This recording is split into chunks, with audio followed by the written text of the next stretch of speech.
दोस्तों एक बात दिल से पूछना चाहता हूँ कि आपने कभी सोचा है कि आज हर साल लाखों स्टूडेंट्स बीटेक करने निकलते हैं, लेकिन उनमें से आधे से ज़्यादा स्टूडेंट्स के पास जॉब नहीं होती। क्या कभी आपने यह महसूस किया है कि 4 साल की मेहनत, लाखों रुपए की फ़ी, कॉलेज की भागदौड़ और सपनों से भरी उम्मीदों के बाद भी हाथ में ऑफर लेटर क्यों नहीं आ पाता? आखिर ऐसा क्यों होता है कि देश दुनिया में सबसे ज़्यादा इंजीनियर्स निकलता है, लेकिन जॉब सबसे कम मिलती है? गलती सिस्टम में है या हम में? हेलो फ्रेंड्स, मैं हूं सुदर्शन प्रकाश और आप देख रहे हैं यूट्यूब चैनल गुरु चकाचक। दोस्तों यहां हम करियर्स, स्किल और सक्सेसफुल फ्यूचर की रियल प्रैक्टिकल नॉलेज की बात करते हैं ताकि स्टूडेंट्स और यूथ अपनी जिंदगी स्ट्रांग बना सके और रियल अर्निंग शुरू कर सके। और आज हम एक ऐसे ही सच की बात करने वाले हैं जिसे बहुत लोग स्वीकार नहीं करते कि बीटेक करने के बाद भी लोग बेरोजगार क्यों रह जाते हैं। दोस्तों सच्चाई यह है कि हमारे देश में इंजीनियरिंग की क्वांटिटी बढ़ती जा रही है, लेकिन क्वालिटी कम होती जा रही है। आज इंडिया दुनिया में सबसे ज़्यादा इंजीनियर्स बना रहा है, लेकिन जॉब देने के मामले में बहुत पीछे है। कॉलेजों में एडमिशन के समय सब कहते हैं कि बीटेक कर लो, लाइफ सेट हो जाएगी, सैलरी लाखों में मिलेगी, कंपनी वाली कार में घूमोगे, लेकिन ग्राउंड रियलिटी इससे बिल्कुल उलट है।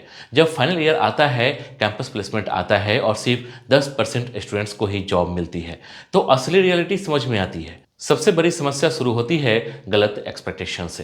स्टूडेंट्स सोचते हैं कि एंट्रेंस एग्जाम पास करके इंजीनियरिंग कॉलेज में एडमिशन मिल गया, बस अब लाइफ आसान है, जॉब तो अपने आप मिल जाएगी। लेकिन कंपनीज डिग्री नहीं, स्किल देखती है। डिग्री सिर्फ गेट पास है, जॉब की गारंटी नहीं। लेकिन हम 4 साल सिर्फ अटेंडेंस, असाइनमेंट और एग्जाम में गुजार देते हैं, स्किल सीखने में नहीं। दूसरी समस्या है गलत कॉलेज का चुनाव। इंडिया में हजारों इंजीनियरिंग कॉलेज खुले हैं, लेकिन उनमें से बहुत कम ऐसे हैं जहां रियल एजुकेशन मिलती है। बाकी जगहों पर थ्योरी तो मिल जाती है, प्रैक्टिकल जीरो होता है। टीचर्स इंडस्ट्री एक्सपीरियंस वाले को कम मिलते हैं। लैब सिर्फ नाम की चलती है, प्रोजेक्ट्स बनते नहीं, बस डाउनलोड हो जाते हैं। और जब इंटरव्यू में पूछा जाता है tell me about your project, 70% students चुप हो जाते हैं क्योंकि उन्होंने खुद कुछ किया ही नहीं होता। अगली समस्या है प्रैक्टिकल नॉलेज की कमी। आज भी कई स्टूडेंट्स फार्मूला याद करके एग्जाम पास कर लेते हैं, लेकिन रियल लाइफ प्रॉब्लम सॉल्व करना नहीं आता। कंप्यूटर साइंस वाले कोडिंग से डरते हैं, मैकेनिकल वाले ऑटो कैड ठीक से नहीं चलाते, सिविल वाले स्टूडेंट्स ने कभी रियल साइट पर काम ही नहीं किया, इलेक्ट्रिकल वाले पैनल और वायरिंग प्रैक्टिकली नहीं जानते। तो कंपनी क्यों जॉब दे?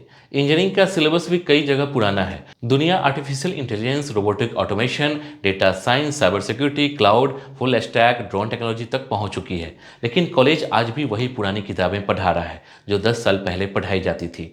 इंडस्ट्री आगे निकल गई, लेकिन एजुकेशन सिस्टम पीछे रह गया। अब इंटर्नशिप की बात करते हैं। रियल इंजीनियर वही बनता है जो इंटर्नशिप करता है, इंडस्ट्री एक्सपीरियंस लेता है। लेकिन इंडिया में 70% स्टूडेंट्स इंटर्नशिप को टाइम पास समझते हैं या करते ही नहीं, जबकि कंपनीज एक्सपीरियंस चाहती है। कोई भी कंपनी ऐसे लोग नहीं चाहती जिन्हें सिखाने के लिए दोबारा कॉलेज खोलना पड़े। प्लेसमेंट का सच भी जान लीजिए। न्यूज और सोशल मीडिया में आप देखते होंगे कि किसी स्टूडेंट्स को करोड़ों का पैकेज मिला, कंपनीज लाखों में जॉब दे रही है, लेकिन यह सिर्फ टॉप आईआईटीज या एनआईटीज की रियलिटी है, पूरे इंडिया की नहीं। टायर 3 कॉलेज में प्लेसमेंट का हाल बहुत बुरा है। कई कॉलेजेज फेक प्लेसमेंट दिखाते हैं, कई जगह 10 से 15 हज़ार सैलरी की जॉब मिलती है जिनकी कोई ग्रोथ नहीं होती। अब कम्युनिकेशन स्किल की बात करें। बहुत से स्टूडेंट्स टेक्निकली स्ट्रांग होते हैं, लेकिन इंटरव्यू में कॉन्फिडेंस नहीं दिखा पाते, इंग्लिश से बात करने से डरते हैं। कंपनी को ऐसे लोग चाहिए जो टीम में काम कर सके, प्रेजेंटेशन दे सके, क्लाइंट से बात कर सके। लेकिन हमारे यहाँ इंजीनियरिंग में सॉफ्ट स्किल पर जीरो फोकस होता है, और यही चीज़ स्टूडेंट को जॉब से पहले गिरा देती है। सबसे बड़ी समस्या यह है कि स्टूडेंट्स 4 साल इंतजार करते रहते हैं कि फाइनल ईयर आएगा तो प्लेसमेंट अपने आप मिल जाएगा। लेकिन आज की दुनिया बदल चुकी है। अब कंपनीज उन लोगों को चाहती है जो खुद अपने स्किल पर मेहनत करें, प्रोजेक्ट्स बनाएं, गिल हब पर पोर्टफोलियो बनाएं, ऑनलाइन कोर्स करें, फ्रीलांसिंग करें, इंटर्नशिप करें, कुछ नया तैयार करें। तो क्या सॉल्यूशन है? क्या इंजीनियरिंग बेकार है? नहीं दोस्तों, इंजीनियरिंग बेकार नहीं, इंजीनियरिंग गलत तरीके से करना बेकार है। अगर स्टूडेंट समझदारी से स्किल सीखें, प्रैक्टिस करें, प्रोजेक्ट्स बनाएं, इंटर्नशिप करें, तो वही इंजीनियर आज सबसे ज़्यादा डिमांड में होता है। आज भी Infosys, Wipro, TCS, Google, Microsoft, Amazon, Mahindra, Tata, L&T, DRDO, ISRO, भेल में हजारों अवसर है, लेकिन वहाँ सिर्फ स्किल्ड लोग चाहिए, सिर्फ डिग्री वाले नहीं। अगर इंजीनियरिंग के साथ स्टूडेंट्स ट्रेंडिंग स्किल सीखें जैसे Python, Java, cloud, AI, machine learning, AutoCAD, CAD, CAM, CNC, full stack development, cyber security, data analytics, तो जॉब उन्हें ढूंढने की ज़रूरत नहीं पड़ेगी, कंपनी खुद ढूंढेगी। दोस्तों, जॉब मांगने से नहीं मिलती, काम दिखाने से मिलती है। इंडस्ट्री में जगह उसी की है जो भीड़ से अलग दिखे।